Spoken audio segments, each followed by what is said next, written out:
Are you wondering why your Outschool application is getting denied? In this video, I'm going to share with you 5 common reasons why Outschool applications get denied and the ways to fix them. I'm Mandy Summers, and for your best Outschool education, along with building an online business education, click the subscribe button and hit the bell so you can be notified every single time I upload a brand new video.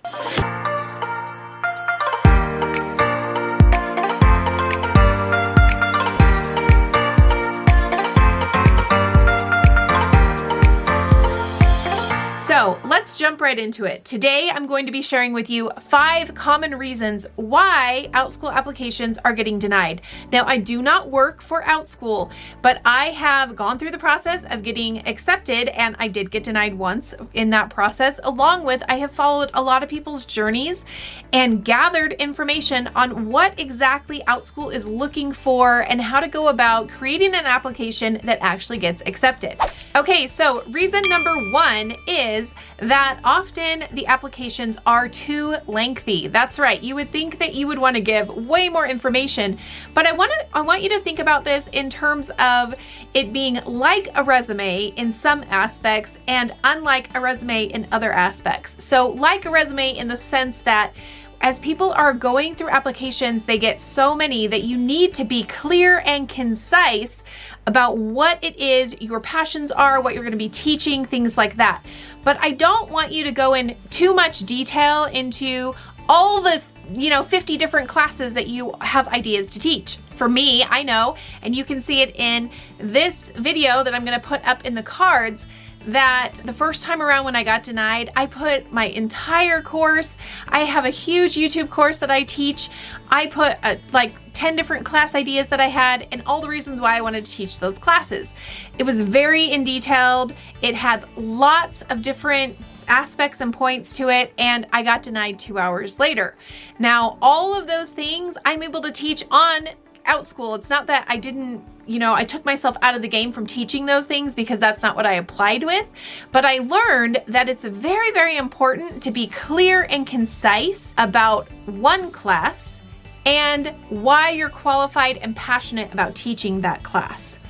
Now, as I went through my application process, I noticed that a lot of people were getting rejected because they were doing bullet points. So I said, I want it to be like a resume in the sense that they need to be able to look at it and get a clear picture, but unlike a resume because you do not want to do bullet points. Okay, reason number 2 that you might be getting denied is because of grammar. This is really important. I don't know if they put it through a grammar check or not, but it seems like they might. So you might want to download an app like Grammarly.com or something like that will go through, pull out any of your grammatical errors that you might have in your application, and just make sure that your sentences are structured right and that there are no run-on sentences, things like that. So that is number 2. Okay, number 3. The third reason why you might be getting denied is because of video quality. A lot of times people will throw a video up that have lots of different lighting and video aspects, I guess that's how you would say it. In fact, I'm going to create a video that you can find in the cards that will link to how to create a proper video for Outschool. This is super important. You want to make sure and have good lighting. You want to make sure and have a good camera angle. You don't want it to be coming up your nose or looking down at you or from the side. You want to make sure that your environment looks clean and it's not distracting or taking away from video. So you want to make sure that that video quality is really good. Now, you might say we can't upload them in HD. So like the picture, the actual 570, 1080, all of those things, you're gonna have to upload it in a very small file so that it fits. I'm just saying make sure that we can see good lighting, that it's a good angle, things like that, because that matters in your application. Now, if you're looking for lighting techniques, you can watch my next video. I'm going to put it in the cards, but I'm also going to link it in the description below that will teach you how to find naturally great lighting for videos, along with my lighting setup that makes it so simple and easy to turn my camera on whenever I need to. In fact, I have it all hooked up to this light remote, and I'll show you right now. I can turn it off. This is without my lighting. and I can turn it to different types of brightness. In fact, this is the one that I typically do it on. It's at 10%.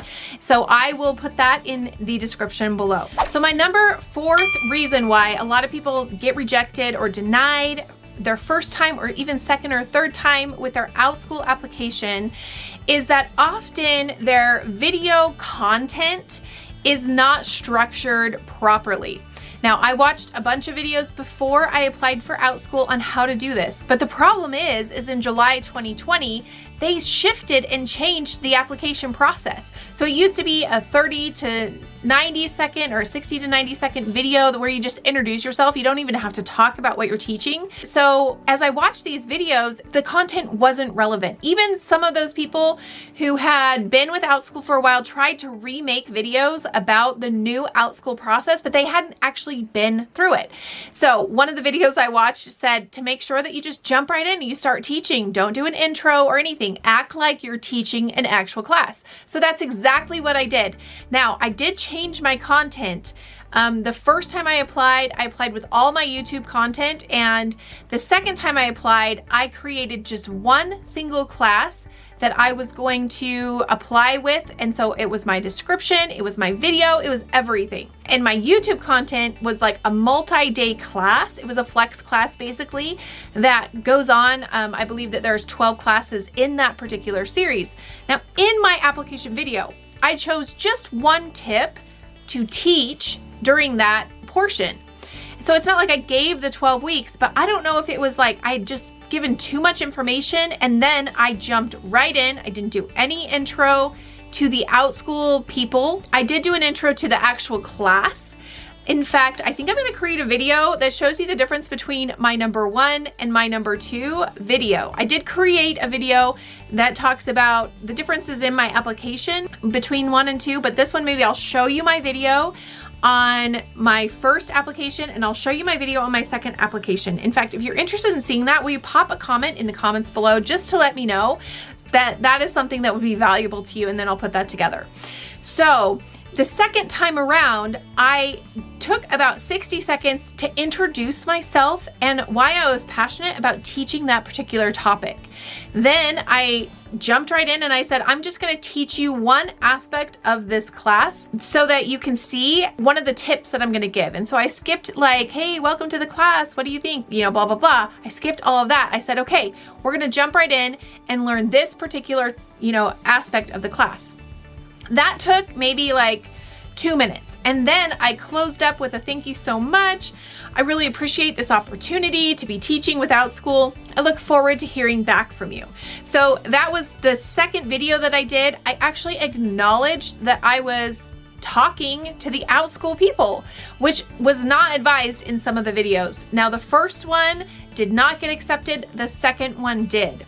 And so I really simplified not only the written application, but also the video application portion of it. Okay, finally, we are to number 5, the 5th reason why a lot of people are getting denied on Outschool. And this is because you're not leading with your passion. Outschool wants to have teachers that are sharing what they passionately love to teach about.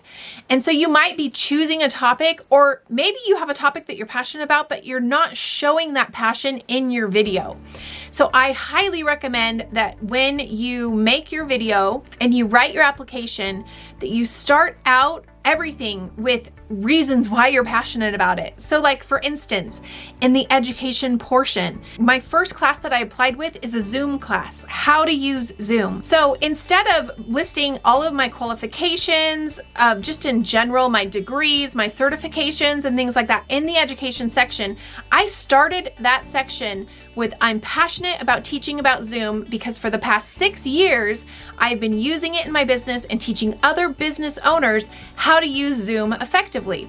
That was the first sentence that I wrote in my education section. Then of course I listed, my different certifications and degrees underneath that. But I wanted to make sure that in that education section, it was crystal clear that I was able, knowledgeable, and passionate about teaching this particular topic. Now, from there, all the other sections, you want to make sure and bring that passion out. So the same thing in the video. When you get ready to film your video, I always like to either listen to uplifting music or find something that's inspiring so that when I go on video, I have a high energy. I have an infectious energy that makes people want to continue to watch. And so you want to do the same thing with your application. You want to engage your audience.